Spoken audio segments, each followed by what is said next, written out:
A very good morning, dear students, as we are going through the chapter computer language, and in previous video we have discussed about the low level language that is categorized into two parts, assembly language and machinery language. Okay, so in high level language it is also categorized into three parts, that is third generation language, fourth generation language and natural language. So what is third generation language?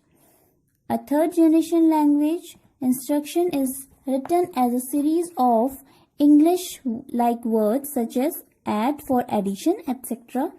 Many third generation languages also use arithmetic operators such as x for multiplication and plus for addition.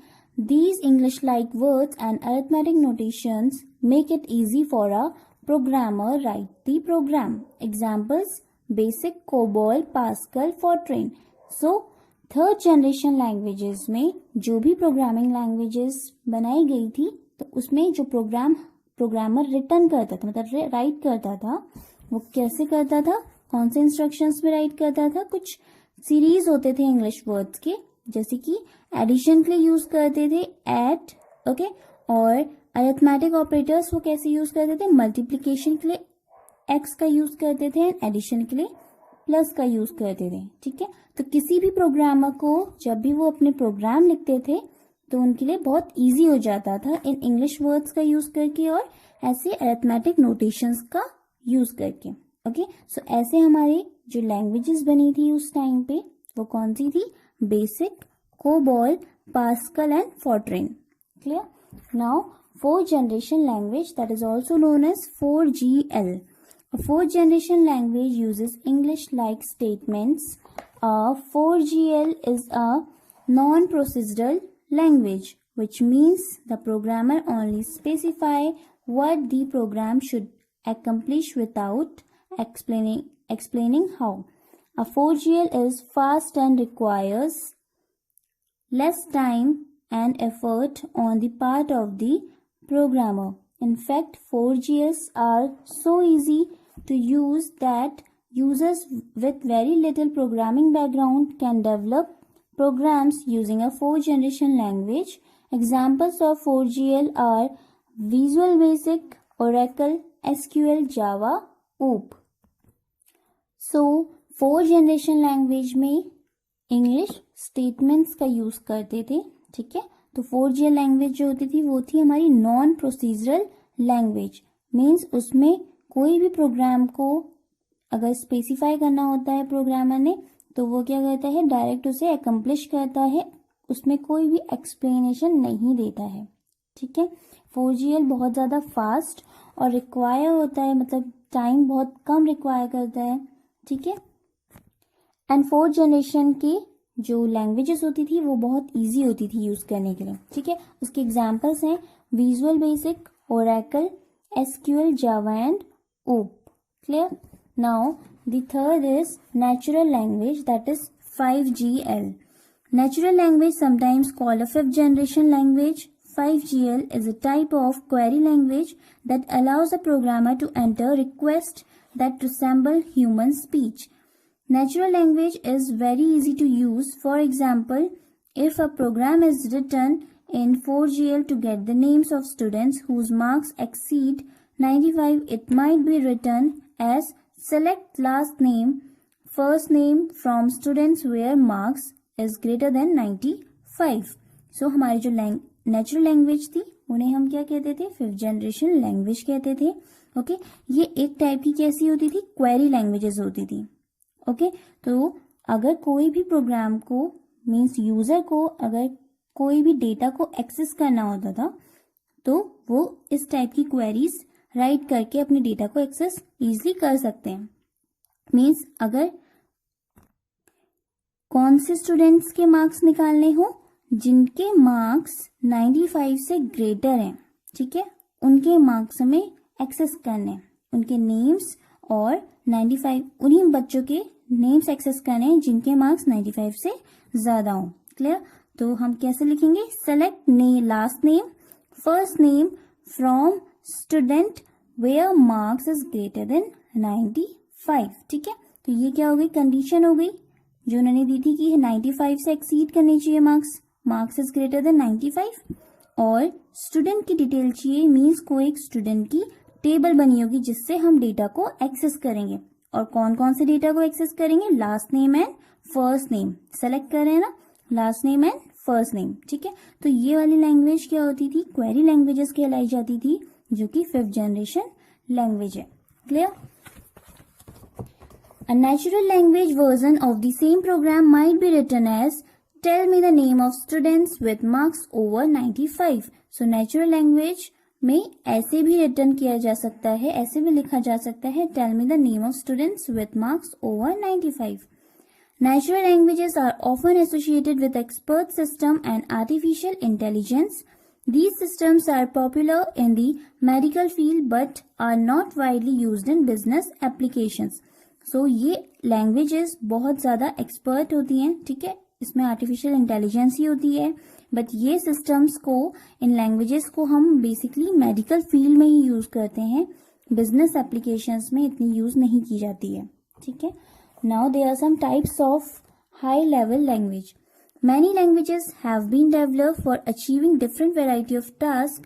Some are fairly specialized while others are for general purpose. So कुछ languages ऐसी होती हैं जो बहुत सारी task को complete कर सकती हैं, बट कुछ लैंग्वेज सिर्फ एक पर्टिकुलर जनरल पर्पस के लिए ही बनाई गई हैं. First, algebraic formula type processing. These languages are oriented towards the computational procedures for solving mathematical and statistical problems. For example, तो जो ये वाली हमारी लैंग्वेजेस होती हैं, इन लैंग्वेजेस में वो सिर्फ एक मैथमेटिकल या फिर स्टैटिस्टिकल प्रॉब्लम्स को ही कैलकुलेट करता है. Clear? First is basic, beginners all purpose symbolic instruction code. So this is the full form of basic. Second, these are the languages. Okay, these are the high level languages. Second, Fortran, formula translation. Algol, arithmetic language. APL, a programming language. Okay, now the second type of high level language is business data processing. These languages emphasize their capabilities for maintaining data processing procedures and file handling problems. For example, COBOL, Common Business Oriented Language, RPG, Report Program Generator. So, in type की languages की capabilities क्या होती थी? ये data को maintain करते थे और हमें कोई भी अगर फाइल हैंडलिंग प्रॉब्लम होती थी तो वो उसी में बेस्ड होते थे ये सारी लैंग्वेजेस. क्लियर? तो एग्जांपल्स हैं COBOL, Common Business Oriented Language, RPG, Report Program Generator. Okay, now the third is string and list processing. These are used for string manipulation, including search for patterns, inserting and deleting characters, etc. For example, LISP, list processing, Prolog, program in logic. So, ये वाली जो languages होती हैं ये किसके लिए use की जाती है? स्ट्रिंग मैनिपुलेशन के लिए यूज़ की जाती है. मीन्स जैसे अगर हम सिंपल से ए लिखते हैं तो ये क्या हमारा एक करेक्टर है. ओके, बट कंप्यूटर लैंग्वेज में अगर हम पूरी स्पेलिंग लिखेंगे APPLE तो इसे हम कैसे सेव करेंगे? एक स्ट्रिंग में सेव करेंगे. ठीक है, तो ऐसे ही हमारे जो नंबर्स होते हैं, बहुत सारे अगर हम कॉम्बिनेशन ऑफ नंबर्स का यूज़ करते हैं, ठीक है, तो वो कैसे में आ जाता है? वो भी एक स्ट्रिंग में आ जाता है. तो उनको search for patterns, inserting and deleting characters etcetera. तो इन सभी जो भी स्ट्रिंग होती है, ठीक है, उसमें अगर हमें कोई पर्टिकुलर कैरेक्टर को फाइंड करना है, किसी पर्टिकुलर नंबर को फाइंड करना है, ठीक है, तो सर्च फॉर पैटर्न्स कह रहे हैं उस चीज़ के लिए. और उन्हीं स्ट्रिंग में से किसी को अगर हमें डिलीट करना है या इंसर्ट करना है तो ये सारी चीजें किसमें हैंडल होती हैं? हमारी स्ट्रिंग एंड लिस्ट प्रोसेसिंग में. क्लियर? सो ऐसे हमारे एग्जांपल्स हैं इन लैंग्वेजेस के: Lisp, list processing and Prolog, program in logic. Okay. Fourth, object oriented programming, OOP. In OOP, the computer program is divided into objects. For example, C++, Java. So object oriented programming language हमारी कैसी होती है, वो divide होते हैं हमारे कुछ objects में, ठीक है। कुछ ऑब्जेक्ट्स के थ्रू हम कोई भी डेटा को इनपुट करते हैं उस प्रोग्राम में और या फिर एक्सेस करते हैं। फॉर एग्जाम्पल हमारी लैंग्वेज है C++ and Java. Fifth is visual programming language. These are designed for building window-based applications. For example, Visual Basic, Visual Java, Visual C. So हमारी जो भी डिज़ाइन की जाती है विंडोज बेस्ड एप्लीकेशन के लिए, ठीक है, तो वो एग्जांपल्स हैं हमारे Visual Basic, Visual Java and Visual C. So there are some advantages of high level language. High level language is user friendly. High level language क्या है, यूजर फ्रेंडली है, मीन्स वो मशीनरी लैंग्वेज के इतनी close नहीं है, ठीक है, वो एक यूजर फ्रेंडली है। Second, high level language is similar to English with vocabulary of words and symbols, therefore it is easier to run. So हमारी हाई लेवल लैंग्वेज हम किस में राइट करते हैं उन प्रोग्राम्स को, इंग्लिश में, ठीक है, इंग्लिश वर्ड्स में लिखते हैं या फिर सिंबल्स में लिखते हैं, तो इसलिए वो इजी होती है रन करने के लिए। Third, high level language requires less time to write, और ये लैंग्वेज हमारी इंग्लिश में होती है तो हमें इजी होती है कि हम जल्दी से इस लैंग्वेज को राइट कर सकें, ठीक है।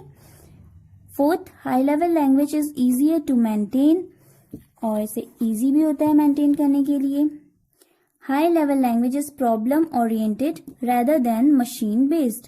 सो हाई लेवल लैंग्वेज किस पे बेस्ड है, प्रॉब्लम ओरिएंटेड पे बेस्ड है rather than machine based.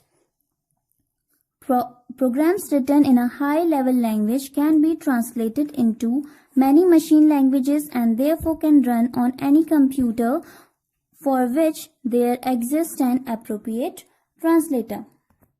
So जो भी हम प्रोग्राम राइट करते हैं हाई लेवल लैंग्वेज में वो ट्रांसलेट किया जाता है हमारी किस में, मशीनरी लैंग्वेज में, ठीक है। तो इसलिए हमारे पास हर कंप्यूटर में क्या होना चाहिए, एक एप्रोप्रिएट ट्रांसलेटर होना चाहिए ताकि हमारा हाई लेवल लैंग्वेज किस में कन्वर्ट हो सके, मशीन लैंग्वेज में कन्वर्ट हो सके। Plus it is independent of the machine on which it is used, that is programs developed in high level language can be run on any computer. So हमारी जो ये programming languages होती हैं high level languages की, वो independent होती है machine पे, ठीक है, मशीन पे डिपेंड नहीं होती है। इट मीन्स कि हम कोई भी अगर प्रोग्राम लिखेंगे हाई लेवल लैंग्वेज में उसे हम किसी भी कंप्यूटर में इजीली रन कर सकते हैं। Now there are some disadvantages of high level language. A high level language has to translate it into the machine language by a translator and thus it waste a lot of computer time. So हमारी जो भी language हम लिखते हैं, ठीक है, उसे हमें कन्वर्ट करना पड़ता है मशीन लैंग्वेज में ट्रांसलेटर के थ्रू, जिससे कंप्यूटर का थोड़ा टाइम वेस्ट हो जाता है, क्योंकि जब हम एक लैंग्वेज से दूसरे लैंग्वेज में उसे ट्रांसलेट करेंगे तो कंप्यूटर क्या करेगा, कुछ टाइम लेगा, ठीक है। Second, the object code generated by a translator might be inefficient as compare to an equivalent assembly language program. So हमारे जो ऑब्जेक्ट कोड जनरेट होंगे, ठीक है, ट्रांसलेटर के थ्रू, वो थोड़े से इनएफिशिएंट हो सकते हैं as compare to assembly language program, ठीक है, क्योंकि असेंबली लैंग्वेज जो प्रोग्राम्स होते थे वो मशीन लैंग्वेज के क्लोजर होते थे, क्लियर। तो इसीलिए हमारे जो कोड होते हैं, ऑब्जेक्ट कोड जो जनरेट होते हैं ट्रांसलेटर के थ्रू, वो मे बी इनएफिशिएंट हो सकते हैं। Now language translator. A language translator is a software that converts a high-level language program into a machine language. The language translator comprises of the following types. So हमारे language translator क्या है, एक ऐसे software है जो हमारे high level language को machine language में ट्रांसलेट करते हैं। First is assembler. The assembler enables the computer to convert the programmer written assembly language instructions into machine code, that is 0 and 1. So हमारे assembler क्या करते हैं, हमारी असेंबली लैंग्वेज को कन्वर्ट करते हैं मशीन कोड में, that is 0 and 1. Second, compiler. A compiler is a software that converts the entire source program into machine language before executing it. It converts the entire high-level language program into machine language at once. It displays the errors for the whole program together. So compiler क्या है? ये एक ऐसा software है जो entire source program into हमारे पूरे source जो भी प्रोग्राम हमने लिखा है उसे मशीन लैंग्वेज में कन्वर्ट करता है. ठीक है, तो उसको कन्वर्ट करने से पहले वो क्या करेगा? हमारे जितने भी एरर होंगे उन्हें एक बार डिटेक्ट करेगा. ठीक है, सो पूरे ही हमारे सोर्स कोड को, हमारे सोर्स प्रोग्राम को वो एक ही टाइम पे चेंज करता है. Clear? Now this third is interpreter. And interpreter is also a separate program that converts the entire source program into machine language before executing it. An interpreter translates and executes one statement at a time. It reads a code statement, converts into one or more machine language instructions, and then executes those machine language instructions. The interpreter converts one line at a time of program. It displays the errors one line at a time, and it goes to the next line only after the error is corrected. So interpreter भी हमारा एक programme है जो convert करता है हमारे पूरे source program को मशीन लैंग्वेज में. ठीक है, तो पहले एग्जीक्यूट करने से पहले ही वो इसे कन्वर्ट करता है, बट वो लाइन बाय लाइन चेक करता है. जैसे कंपाइलर हमारा एक ही टाइम पे एग्जीक्यूट करता था, ठीक है, एक ही टाइम पे कन्वर्ट कर देता था हमारे पूरे सोर्स कोड को. ठीक है, but interpreter one by one करता है और जब तक हमारे एरर्स करेक्ट नहीं हो जाते तब तक वो दूसरी लाइन पे ट्रांसफर नहीं होता. Clear? So dear students, now your chapter is completed. So today we will do the next question answers of this chapter. Okay, so the first question is question number 4. What is an assembler? So the answer is an assembler is a language translator.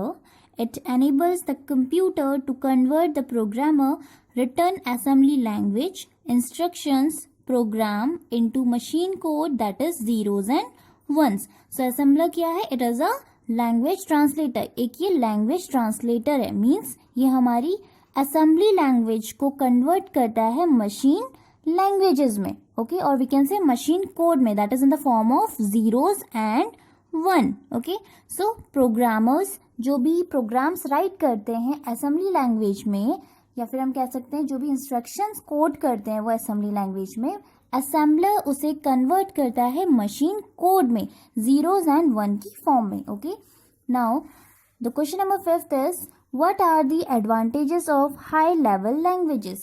So the advantages of high level languages are, first is it is user friendly. ये एक user friendly language है.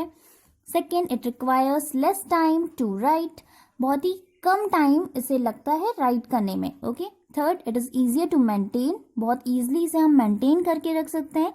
And fourth one is it is similar to English with vocabulary of words and symbols, therefore it is easier to run. So ये बहुत ही similar है हमारी English language से. ठीक है, सो हमारी जो हम लैंग्वेजेस यहाँ पे टाइप करते हैं, राइट लिखते हैं हाई लेवल लैंग्वेजेस को, वो हमारी सिमिलर है इंग्लिश लैंग्वेज के. Okay, and symbols, vocabulary of words. Okay, therefore it is easier to run. So हम इसे इजिली रन कर सकते हैं. Now the last advantages, it is independent of the machine on which it is used, that is programs developed in high level language can be run on any computer. So it is a machine independent. ये क्या होता है? एक machine independent language है जिसमें अगर हम किसी भी सिंगल कंप्यूटर में कोडिंग करेंगे हाई लेवल लैंग्वेजेस की, सो हम उस प्रोग्राम को इजीली किसी भी दूसरे कंप्यूटर में भी रन कर सकते हैं. Okay, that's why it is known as machine independent. Now the last question is, what is the use of compiler and interpreter? So the answer is compiler and interpreter are used to convert the entire source program into machine language before executing it. So हम जो भी source program code करते हैं, लिखते हैं, right करते हैं. Okay, so compiler and interpreter उन सोर्स प्रोग्राम को कन्वर्ट करता है मशीन लैंग्वेज में. इन सोर्स कोड को एग्जीक्यूट करने से पहले वो मशीन लैंग्वेज में कन्वर्ट करते हैं, compiler and interpreter. Okay, so dear students, today you have to do these 3 question answers in your notebook, and further exercise of this chapter we will discuss in the next video. Thank you. Have a good day.